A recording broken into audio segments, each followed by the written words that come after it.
سلام بچه ها، وقتتون بخیر. امروز میخوام در مورد شیرد پرفرنس ها با شما صحبت کنم. ببینید، شیرد پرفرنس مانند مای اسکیول یا اسکیول لایت عمل میکنه، ولی خب تفاوتش اینه که با حجم دادای خیلی کم کار میکنه. ببینید، شیرد پرفرنس اصولش اینه که ما یک کلید براش تعریف میکنیم، یک داده بهش میدیم و هر جای برنامه‌مون که اون کلید فراخونی شد باید اون داده‌ای که متناسب با اون کلید ثبت شده رو به ما نمایش بده. من یک مثال خیلی ساده برای شما طراحی کردم، به این صورت که کاربر میاد یک کلید انتخاب میکنه، یک داده بهش میده، سیو رو میزنه، اطلاعات ذخیره میشه و هر جای دیگه اگر این کلید فراخونی شد با استفاده شیرد پرفرنس اون داده متناسب با اون کلیده به نمایش در میاد. خب ببینید، داخل کلاس من اکتیویتی ما همه مقادیری که داشتیم رو کسر کردیم. میگیم که موقعی که بر روی باتن سیو کلیک شد چه اتفاقی بیفته. خب ما شیرد پرفرنس داریم، اول میایم یک کانتکست بهش اختصاص میدیم، بعد نیاز داریم که یک ادیتور تعریف کنیم. ادیتور کارش چیه؟ میاد اون ویرایشی که ما قراره انجام بدیم و انجام میده و ذخیره میکنه. خب editor dot put string یعنی بیا مقادیر رو بگیر، یک کلید و یک ولیو. خب کلید، خب قرار شد که موقعی که کاربر کلیک کرد بیاد کلید از خود کاربر بگیره، پس ایدیتی کی دات get text to string. برای ولیو هم همینطور، یعنی تمام مقادیر به صورت پویا هستن.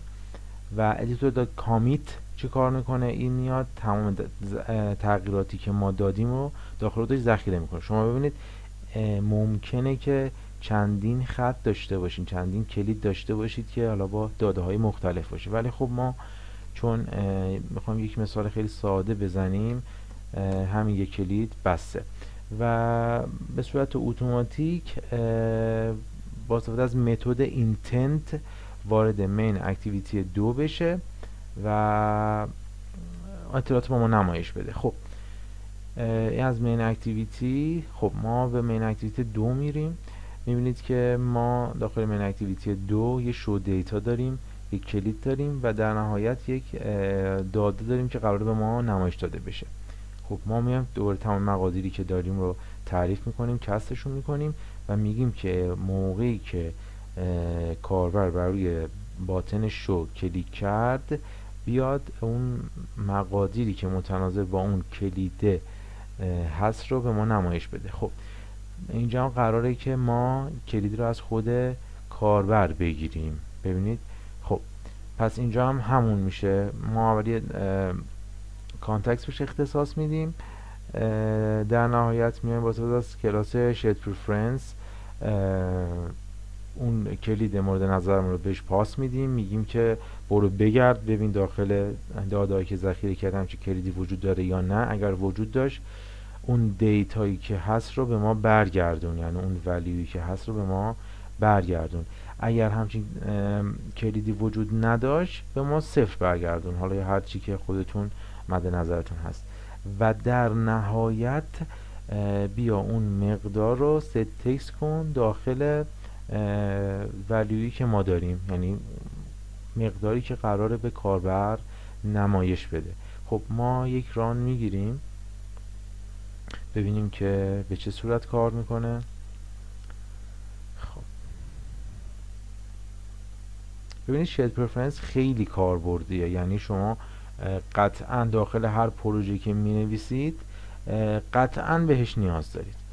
خب ببینید، الان از کاربر یک کلید میخواد، مثلا آیدی، یک مقدار میخواد، مثلا علی. سیو میکنیم و میریم به اکتیویتی 2. خب اینجا میگه اون کلید رو وارد کن. خب ما کلید آیدی رو وارد کردیم. خب شو دیتا رو که ما زدیم باید علی رو اینجا به ما نمایش بده. ببینید که علی رو نمایش داد. اگر کلید رو اشتباه بزنیم، مثلا آیدی 1 چون وجود ندارد باید صفر برگردونیم. ببینید که صفر برگردون. یک تست دیگه هم میریم، علی مثلا رضا آیدی رو وارد کنیم، کلید رو وارد میکنیم، باید رضا رو نمایش بده، میبینید که رضا رو نمایش داد. و ما کلید رو هم عوض کنم، مثلا میزنم نیم آرمان. الان کلید نیم رو وارد میکنیم، میبینیم که آرمان رو به ما نمایش میده. خیلی ممنون دوستان که وقت گذاشتید. خسته نباشید. منتظر انتقادات و پیشنهاد شما هستم. برای آموزش های بیشتر با من در ارتباط باشید. خدا نگهدار.